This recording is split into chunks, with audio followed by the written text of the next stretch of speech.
આ દેશમાં વાત કરો કે આ રાજ્યમાં વાત કરો, ગાય છે તે એક સંવેદનશીલ મુદ્દો છે અને પાલનપુરની પોલીસે આ ગાયના એક મુદ્દાને લઈને દોડતી કરી દીધી હતી। કોઈ અજાણ્યો વ્યક્તિ છે તે ગાયો પર રોજ એસિડ નાખી રહ્યો છે તેવી ઘટના થોડા દિવસથી સામે આવી રહી હતી। પોલીસ પણ આરોપીને ઝડપવા માટે 150 સીસીટીવી ચકાસે છે અને અંતે આરોપી છે તેનો ભેદ પણ ઉકેલાઈ જાય છે। વિગતવાર વાત કરવી છે આરોપી આ ગાયો પર કેમ એસિડ નાખતો હતો તેની। વૈષ્ણવજન તો તેને કહીએ જે પીડ પરાઈ જાનાને રે। નમસ્કાર, આપ જોઈ રહ્યા છો નવજીવન ન્યૂઝ અને હું છું આપની સાથે તોફિક ગાંચી। આ દેશની વાત કરો કે આ ગુજરાત રાજ્યની વાત કરો, ગાય તે એક સંવેદનશીલ મુદ્દો છે। ગાયના નામે કેટલી રાજકીય પાર્ટી હોય કે નેતા હોય તે રાજકારણ પણ કરતા હોય છે અને વોટ પણ મેળવતા હોય છે। પાલનપુરની જે પોલીસ છે તેમની પણ ઊંઘ આ ગાયના એક મુદ્દાએ હરામ કરી દીધી હતી, કેમ કે આ પાલનપુરના ખેમાણા ટોલ નાકા પાસે થોડાક દિવસથી એક સતત ઘટના સામે આવી રહી હતી, જેમાં આ અબોલી ગાયો છે તેના પર કોઈ અજાણ્યો વ્યક્તિ રોજ એસિડ છે તે ફેંકી જતો હતો। સ્થાનિકો છે તેઓમાં રોષ હતો અને પોલીસ પર પણ દબાણ હતું કે આ કયો વ્યક્તિ છે જે ગાયો પર એસિડ નાખી રહ્યો છે। બનાસકાંઠાની પોલીસ અને બનાસકાંઠાની એજન્સી પણ આરોપીને શોધવા કામે લાગી હતી અને પાલનપુરની આ તાલુકા પોલીસ પણ કામે લાગી હતી। અંતે આ આરોપી ઝડપાઈ જાય છે જેનું નામ છે સુરેશ પટેલ। આ સુરેશ પટેલ છે તેના ખેતરમાં આ ગાયો ચરી જતી હતી અને તેના પાકને નુકસાન પહોંચાડતી હતી।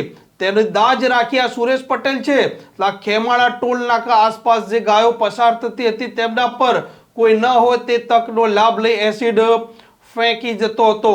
આ ઘટનાને પગલે પાલનપુર તાલુકા પોલીસ સ્ટેશનમાં ગુનો દાખલ પણ થયો હતો અને અંતે આ સુરેશ પટેલ ઝડપાઈ ચૂક્યા છે।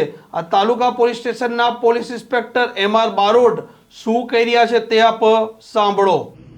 ગઈ તારીખ 26/11/24 ના રોજ પાલનપુર તાલુકામાં દલજીભાઈ ફરિયાદીનાઓએ ખેમાણાના સરપંચશ્રીએ ફરિયાદ આપેલ કે ખેમાણાની આજુબાજુમાં ગાયો ઉપર એસિડ નાખવાના બનાવો બની રહ્યા છે।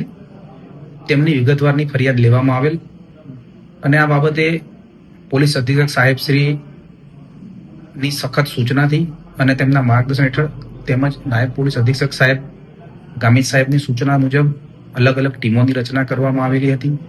ખૂબ જ સંવેદનશીલ બનાવ હતો, જેમાં અમારા LCBની SOGની ટીમ તથા અમારા ડિસ્ટાફની ટીમોએ છેલ્લા 3 દિવસથી સતત આની ઉપર કાર્યરત હતા અને તેમાં હ્યુમન ઇન્ટેલિજન્સ દ્વારા તથા આશરે 150 જેટલા સીસીટીવી કેમેરા ચકાસવામાં આવેલા છે અને બાદમાં આરોપી સુરેશભાઈ પરસોત્તમભાઈ ગામવાનાઓને આ બાબતે પૂછપરછ કરી અને તેમની કબૂલાત કરતા હોય જેમને ધોરણસર અટક કરવામાં આવેલ છે।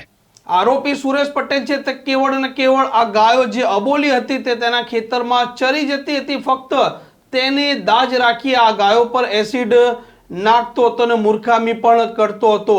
પોલીસે પશુ ક્રૂરતા અધિનિયમ અંતર્ગત તેના પર ગુનો પણ દાખલ કરી દીધો છે અને તેને ઘટના સ્થળે લઈ જઈ રિકન્સ્ટ્રક્શન પણ તેનું કરાવ્યું હતું।